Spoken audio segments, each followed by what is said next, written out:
Allez Mao, allez ma biche.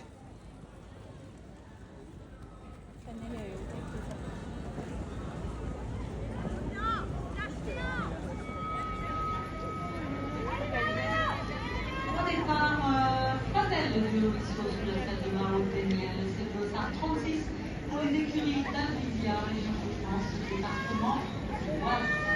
Pour Audrey et Pauline, c'est un parcours sans faute en 69 secondes 40.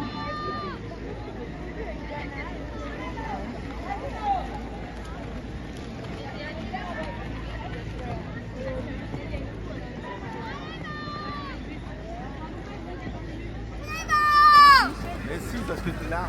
Oui, mais même si tu calcules, oublie pas, ceux qui ont fait 4 points dans la fin, vers la fin, ils ont quand même un meilleur chrono.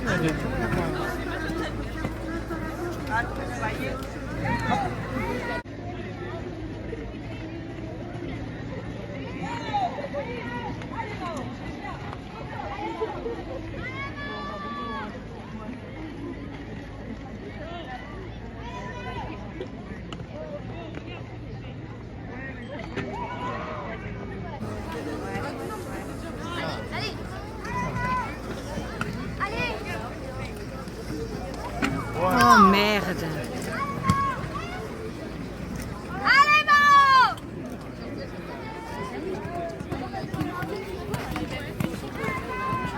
Isabella. Bon, à partir de là, j'ai quasiment plus de plan de la motte parce que ça s'est dégradé au fur et à mesure pour nous. Donc là, Mao fait une barre, je sais pas si on voit bien sur la vidéo, mais en fait, elle regarde derrière en sortie de triple parce qu'elle touche le dernier et en fait, elle se loupe complètement ensuite sur la barre. Donc voilà, bon, c'est pas grave, je vous laisse avec la suite des images. Elle me fait des fouilles archéologiques.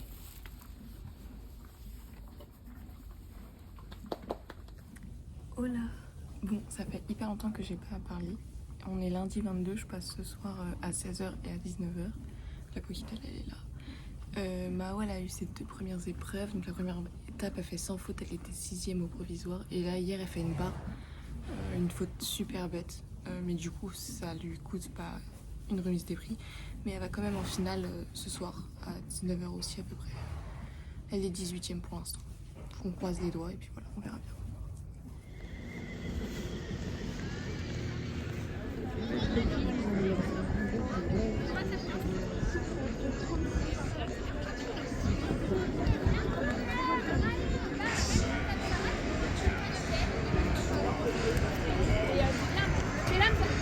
C'est ce livre, le premier couple Maïwen, Daniel et Coquidal.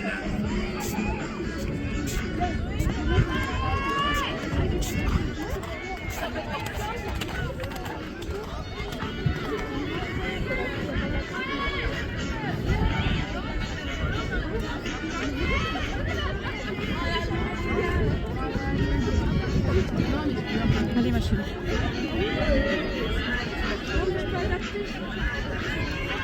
Lève tes jambes, coquidale.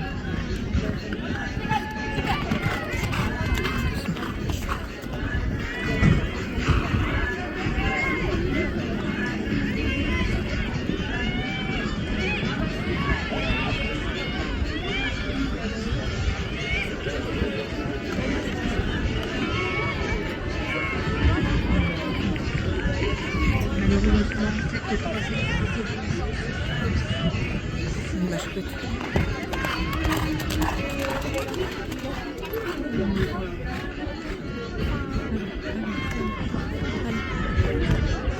Tourne, attention. Attention. Allez, ça loupe pas. Il en reste combien, Aurélie? On est à 8. Oh putain, merde. Allez, choupette. Non.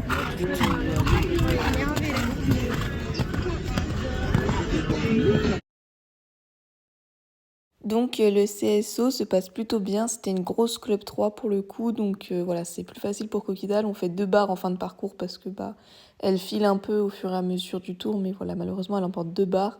Voilà, je vous laisse avec le tour de Mao et Ombre qui pour le coup fait un très bon parcours en 4 points. Voilà, mais notre équipe est un peu dans les choux puisqu'on n'est que 3 cavalières et voilà, Elise, donc la dernière coéquipière, fait elle aussi quelques points. Donc forcément, bah, ça monte vite vu qu'on n'a pas de joker.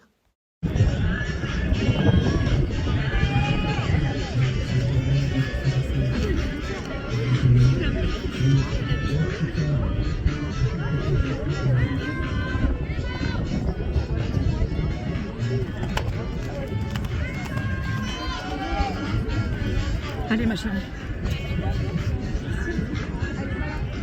Putain.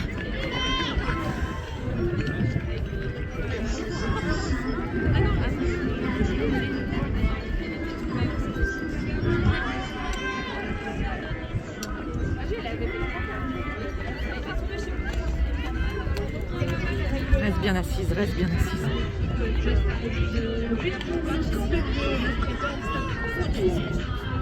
Putain!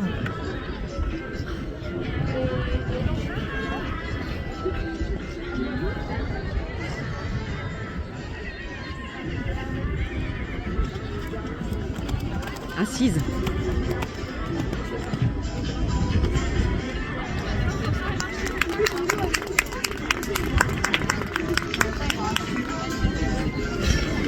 Une petite barre sur le numéro 8. Bon, je vais profiter de la longue entrée sur le Hunter pour vous parler un peu de ce qui s'est passé. Donc déjà, sachez tout de suite que c'est la dernière fois que je faisais du Hunter en club.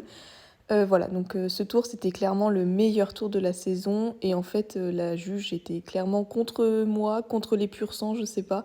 En tout cas, elle n'aimait pas du tout. Rien qu'en sortant de... Donc j'étais le dernier dossard, donc la fin d'épreuve était annoncée à 19h, donc forcément je passe à 19h, sachant que j'étais sur mon CSO à 18h. Donc je file me changer et tout, j'arrive à 18h30 en détente, et en fait l'épreuve était déjà terminée. Donc la juge m'attendait apparemment, alors que c'était annoncé 19h, et que sur le règlement ils n'ont pas le droit de changer en fait les horaires.